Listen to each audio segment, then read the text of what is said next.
Today we're servicing the oil bath air cleaner in a Massey Ferguson 35.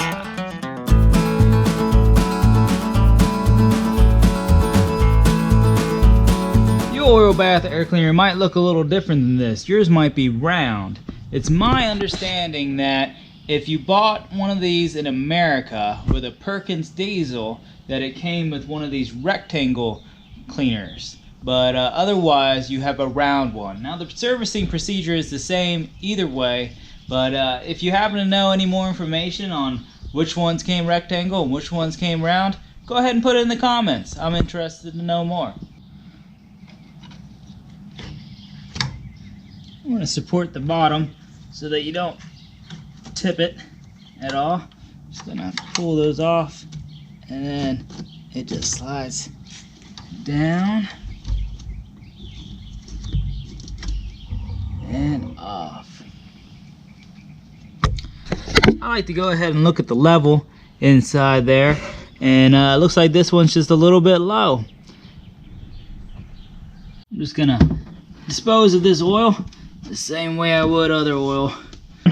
I like to take a look up inside there and see what the screen looks like. You can see there's a little bit of junk in mine. It looks like some grass of some sort, and just clean all that stuff off by hand.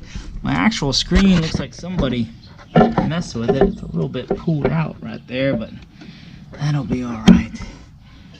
If you're just performing a normal service, you're not going to do these next few steps. But because this tractor is new to me and I'm getting a little bit of smoke, I want to go ahead and really thoroughly clean out this air cleaner.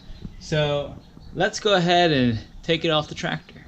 I'm going to start by taking this intake hose off.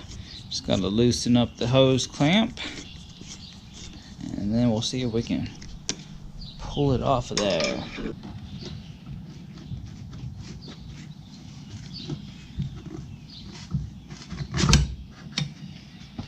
Now that that's off, let's go get a wrench.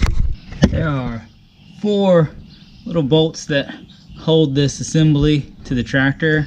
One there, one kind of up there,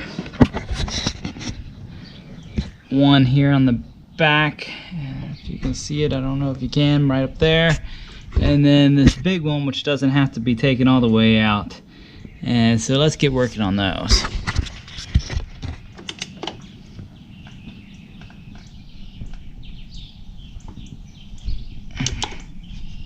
I've got the left 2 bolts loose and the right 2 out. I'm going to try to slide this whole assembly to the right. If something still feels on there. I think it's coming. There we go. And just weave it out and around. And we're off the tractor. You may notice it looks sort of like somebody at one point in time started to try to take this steel mesh out. And you don't want to do that. Just leave your mesh in there. This is not something that you take out to service, because it can be real difficult to get anything back up in there. But what we are going to do is soak this probably overnight. I've got a parts washer that I'm gonna put, I've got diesel fluid in there, and so I'm gonna soak mine in diesel overnight and maybe give it a good scrubbing to get all this grass off. Now if you are going as far as I am as far as servicing this, and you're using something other than diesel to clean it, I would recommend making sure that it dries out super good before you put it back on the tractor. The more flammable the liquid is that you're cleaning it with, the drier it needs to be. Speaking of flammability, I wasn't satisfied with the amount of grass still left in my mesh after scrubbing and soaking overnight. So I went ahead and burned mine all out. Once the bottom's drained out real good, go ahead and unscrew this wood nut.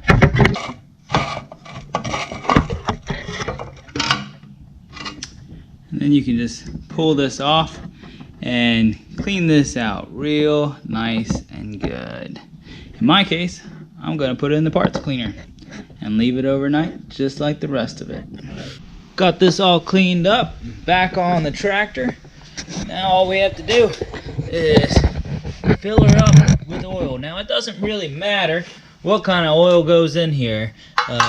All it really does is catch particles out of the air and protect your intake. I happen to be using some super lightweight 5W20 simply because I must have had it around working on a Chrysler vehicle, and I don't own a Chrysler vehicle, so I don't nearly need this stuff, so that's why I'm using it.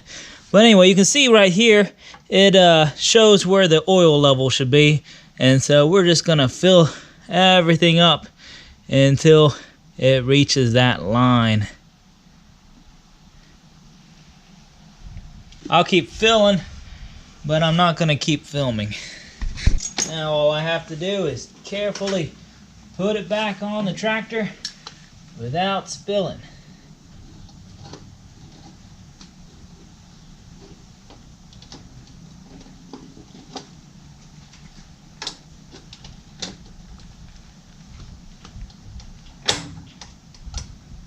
Kind of grabs there. Side on.